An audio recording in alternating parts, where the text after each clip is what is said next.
হচ্ছে আপনার ভোট কাজে লাগবে, আমার ভোটও কাজে লাগবে। আমি এখানে নির্বাচন করব, 1 লক্ষ ভোট পাই আমি নির্বাচিত হব। আমার প্রতিদ্বন্দ্বী 98,000 ভোট পাবে, তার কোনো ভোটের দাম নাই। পিআর ভিত্তিক নির্বাচন হলে 1 লাখ ভোট পাইয়ে যে নির্বাচিত হবে, আর 98,000 ভোট যে পাবে, সবার ভোট কাজে লাগবে। 98,000 ভোট বাংলাদেশের ভোটের সাথে যোগদান করে তারা সংসদে আসন পাবে। যদি পিআর নির্বাচন হয়, স্বৈরাচার জন্ম নেবে না কোনোদিন বাংলাদেশে। যারা পিআর চায় না তারা বিগত 16 বছরের মতন আবার স্বৈরাচার হতে চায়। তারা এক সময় বলেছিল কেয়ারটেকার বুঝি না, মানি না। কেয়ারটেকার তারা মানছিল কিনা? আর বেশি দেরি নাই, পিআরও মানবে। পিআরের ভিত্তিতে বাংলাদেশে নির্বাচন হবে ইনশাআল্লাহ। জাতীয় পার্টি এই স্বৈরাচারকে 15 বছর টিকিয়ে রেখেছিল। তারা তাদের উচ্ছিষ্ট ভোগী, তারা টাকা নিয়ে, অর্থ নিয়ে, পদ নিয়ে, মন্ত্রী নিয়ে, এমপি নিয়ে এই স্বৈরাচারকে টিকায় রেখেছিল, ঠিক কিনা বলেন? আর তাদের দোসর 14 দল যারা সরকার পতনের মাত্র 2 দিন আগে সিদ্ধান্ত নিয়েছিল জামাত শিবিরকে নিষিদ্ধ করতে হবে, জনগণ মাত্র 3 দিনের মাথায় তাদেরকে চিরতরে নিষিদ্ধ ঘোষণা করেছে। আজকে আমরা বিস্ময়ের সাথে লক্ষ্য করছি, জনতার এই সরকার তাদেরকে এখন পর্যন্ত নিষিদ্ধ করে নাই। জনতার কাতার থেকে আমরা দাবি তুলতে চাই, এই 14 দল এবং জাতীয় পার্টিকে অনতি বিলম্বে নিষিদ্ধ করতে হবে। সমস্ত কর্মকাণ্ড বন্ধ করতে হবে। সারা বাংলাদেশে তাদের কোনো অস্তিত্ব থাকবে না। যত নির্বাচন হয়েছে এর থেকে উত্তম পদ্ধতি হচ্ছে পিআর পদ্ধতি। বাংলাদেশ জামাত ইসলামী ইতিমধ্যে আপনারা দেখেছেন সারা বাংলাদেশের আপনার বিভাগীয় শহর থেকে শুরু করে সমস্ত জায়গায় পিআর পদ্ধতির নির্বাচনের দাবি তুলেছে। বাংলাদেশের 71% মানুষ এই পিআর পদ্ধতির অধীনে বর্তমান নির্বাচন চায়।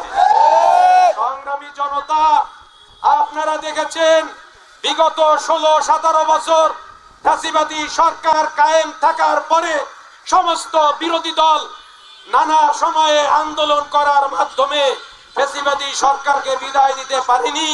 কিন্তু এই জুলাই বিপ্লবে ছাত্র জনতা, জামাত ইসলামী সহ সমস্ত জুলাই যোদ্ধার মাধ্যমে যে বিজয় অর্জন হয়েছে, সেখানে জুলাই সনদের ভিত্তিতে আগামীতে নির্বাচন অনুষ্ঠিত করার সিদ্ধান্ত না নিয়ে বিকল্প পদ্ধতিতে নির্বাচন হতে যাচ্ছে। এটা হতে দেওয়া হবে না, হবে না, হবে না।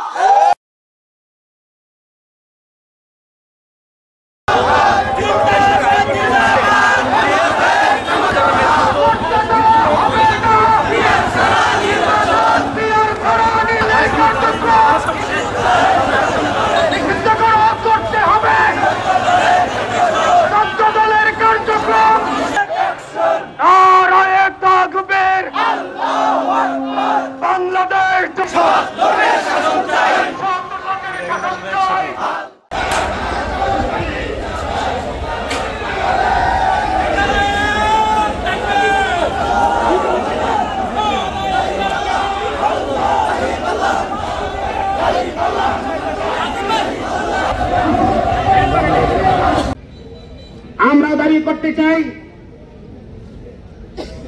যে পদ্ধতিতে বর্তমানে বাংলাদেশে নির্বাচন চালু আছে, এই পদ্ধতিতে দুর্নীতি করার যথেষ্ট সুযোগ আছে। দুর্নীতিমুক্ত একটি নির্বাচন, দুর্নীতিমুক্ত একটি সুষ্ঠু নির্বাচন অনুষ্ঠানের জন্য পিআর পদ্ধতির দরকার। এই দেশের প্রত্যেকটি মানুষের, প্রত্যেকটি নাগরিকের এই পিআর পদ্ধতির মাধ্যমে ভোটের মূল্যায়ন করা সম্ভব। তাই এই দেশের সংসদের উভয় পক্ষে পিআর পদ্ধতি চালু করার ক্ষেত্রে আমরা লক্ষ্য করছি যে এখনো বাধা রয়েছে। তাই সেই বাধা উত্তীর্ণ হওয়ার জন্যই জামাত ইসলামীর এই কর্মসূচি ঘোষণা। সারা দেশের মানুষকে নিয়ে এই বিক্ষোভ কর্মসূচি পালন করা হচ্ছে। 5 দফা দাবি আদায়ের লক্ষ্যে আজকের এই বিক্ষোভ পূর্ব সমাবেশের সংগ্রামী উপস্থিতি, একটি কথা বলে আমি আমার কথা শেষ করতে চাই।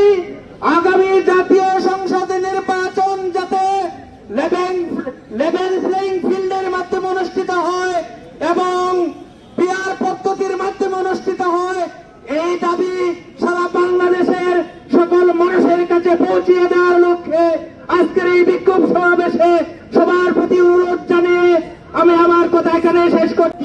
সুস্পষ্টভাবে 5 দফা দাবির ভিত্তিতে সুস্পষ্টভাবে এই আন্দোলনকে ধরে তোলার জন্য আহ্বান জানাচ্ছে। আমরা দেখতে পেয়েছি বাংলাদেশ প্রতিষ্ঠা লগ্ন সাল থেকেই যতগুলো জাতীয় নির্বাচন হয়েছে তা গণতন্ত্রের নামে শুধু প্রহসন হয়েছে, কোনোভাবে সুষ্ঠু গণতন্ত্র প্রতিষ্ঠিত হয়নি।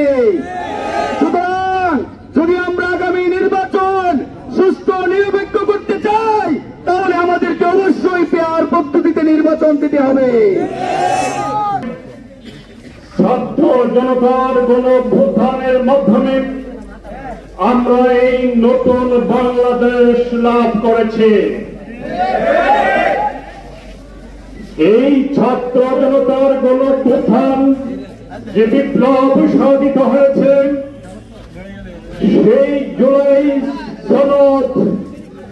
সেই জুলাই সনদের গণভিত্তি দিতে হবে, আইনি ভিত্তি দিতে হবে।